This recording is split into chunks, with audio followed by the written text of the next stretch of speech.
શું તમારે ભાડાની આવક જોઈએ છે? તો આવો મારા સાથે. આજે મેં આવી ગયો છું મંજુસર ગામમાં, અને અહીંયા બાજુ છે ભાગ્યલક્ષ્મી રેસિડન્ટ એન્ડ કોમ્પ્લેક્સ. તો અહીંયા બાજુ તમે ઇન્વેસ્ટ કરીને ભાડાની આવક મેળવી શકો છો, અને કઈ રીતે મેળવશો એ તમારે પૂરી ડિટેલ મેં બતાવીશ. આવો મારા સાથે પૂરો વિડીયો દેખજો આજે. ઓકે, આવો. અહીંયા બાજુ તમે ઇન્વેસ્ટ કરી અને ભાડાની આવક મેળવી શકો છો, અને તમે પૂરો દેખી શકો છો. પૂરો કોમ્પ્લેક્સ છે, તમે એનામાં ક્યાંય બી બાજુ ઇન્વેસ્ટમેન્ટ કરી શકો છો.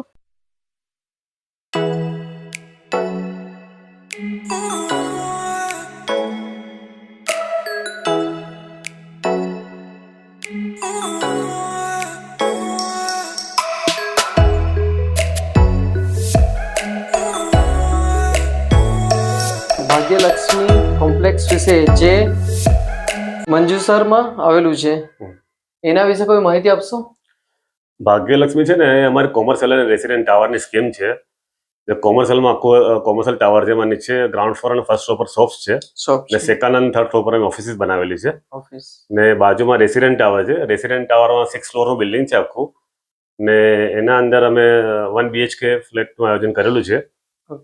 તો એટલે કોમર્શિયલ અને રેસિડેન્ટ ટાવર બંને બાજુમાં જ છે. એટલે જે રેસિડેન્ટમાં રહેતું હોય એને કોમર્શિયલમાં બધું જે કંઈ લેવું હોય વસ્તુ, તેમાં શોપ્સ બધી ઓલરેડી ઓપન થઈ ચૂકી છે, તો એ કંઈ પણ વસ્તુ લઈ શકે છે. જેને એટલે મંજુસર તરફ ગામ તરફ બી જવાની જરૂર નથી. ને મંજુસર હા, બધી ફેસિલિટી ત્યાં જ મળી જાય છે. જેમ કે કરિયાણું છે, ઇલેક્ટ્રોનિક્સ આઇટમ છે, ઇલેક્ટ્રિકલ આઇટમ છે, બેઝિક નીડ છે, અવેલેબલ છે, બધું જ ત્યાં જ અવેલેબલ છે. એટલે તમારે બહાર જવાની પણ જરૂર નથી. આ કોમ્પ્લેક્સની બહાર પણ જવાની પણ જરૂર નથી. ને આ મેઇન રોડ પર છે, મંજુસર અને સાવલી મેઇન રોડ પર છે. ને મંજુસર બસ સ્ટેન્ડની સામે પ્રાઇમ લોકેશન છે અને મેઇન રોડ છે. ને અહીંયા મંજુસર GIDC નજીક જ છે. મંજુસર GIDC થી માત્ર 500 મીટરના અંતરમાં આવેલું છે. ઓકે. અને તમે કઈ ભાડાની આવક વિશે વાત કરતા તો એ શું છે? ભાડાની આવકમાં એવું છે કે એક રેસિડેન્ટ ટાવર છે જે અમારું બાજુમાં, તો એના અંદર અમે 1 BHK ફ્લેટ સેલ આઉટ કરીએ છીએ, અને એ ભાડે ચડાવવાની જવાબદારી અમે પોતે લઈએ છીએ, અને અમે ભાડે ચડાવીએ છીએ, અને જે ભાડું હોય છે જે ઓનરને અમે ટ્રાન્સફર કરીએ છીએ. એટલે જે અમારી જોડે જે ઇન્વેસ્ટર ઓલરેડી જોઈન થયેલા છે, જેમને લીધેલા પણ છે, એવી રીતના અમે દર મહિને એના એકાઉન્ટમાં ભાડું જતું રહે છે. ને બીજું એક કે કોમર્શિયલમાં અમે સેકન્ડ ફ્લોર પર એક અમારી બીજી કંપની છે રેસ્ટન રિલેક્સ હોસ્પિટાલિટી, એની જોડે ટાઈપ કરેલું છે અમે. તો એ અહીંયા જે ગેસ્ટ હાઉસ અમે ઓપન કરેલું છે રેસ્ટન રિલેક્સે, તો એમાં જે બધા આવે છે બહારથી જે લોકો, એને અહીંયા બાજુ ઉતારો આપવામાં આવે છે. અહીંયા ડોર્મેટરી છે, રૂમ્સ છે, એસી અને નોન એસી. એમાં જે GIDCમાં જે લોકો કામ કરવા માટે આવે છે, જેમ કે ઇન્ટરવ્યુ માટે આવે, કોઈ એક્ઝિક્યુટિવ આવે છે બહારથી, તો અમારે ત્યાં 1 day, 2 days, 3 days, 4 days, 1 week કાં તો મહિનો, 2 મહિના રોકાય છે, ને અમે એમને ગેસ્ટ હાઉસ પ્રોવાઈડ કરીએ છીએ. તો એ જે સેકન્ડ ફ્લોર પર જે અમે ઓફિસ સેલ આઉટ કરીએ છીએ, ને એનું ભાડું પણ અમે પોતે જ લઈ લઈએ છીએ. રેસ્ટનલેક્સ અમારી બીજી કંપની છે, એની જોડે ટાઈપ કરાવી આપીએ છીએ, અને જે ભાડું આવે છે એ ભાડું ડાયરેક્ટ એના એકાઉન્ટમાં જમા થઈ જાય છે. એટલે તમે ઘણા લોકો ભાડાની ઇન્કમ શોધતા હોય છે.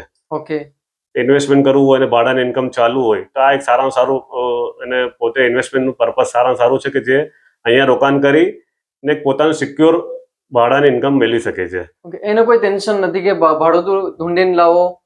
એ તમારી જવાબદારી, એ બધી જવાબદારી અમારી છે. ભાડુઆત એકવાર ખાલી કરીને જતો રહે રેસિડેન્ટ ટાવરમાંથી, તો બીજા ભાડુઆતને પણ અમે એને લાવીને પાછી બીજો એક એગ્રીમેન્ટ કરાવીને ફરી એનું અમે ભાડે ચડાવીને એને એકાઉન્ટમાં ટ્રાન્સફર કરી આપીએ છીએ. જે બી રેન્ટ હોય એનું, જે નક્કી થયેલું હોય રેન્ટ, એ રેન્ટ એના એકાઉન્ટમાં ટ્રાન્સફર થઈ જાય છે. પછી આ સેકન્ડ ફ્લોર જે ઓફિસ છે અમારી, જે ગેસ્ટ હાઉસ તરીકે ચલાવીએ છીએ, એની અંદર એવું છે કે એમાં ફિક્સ અમે એક રેન્ટ આપી દઈએ છીએ ભાડુઆતને. એ ભાડે ચડે કે ના ચડે જવાબદારી બધી અમારી છે.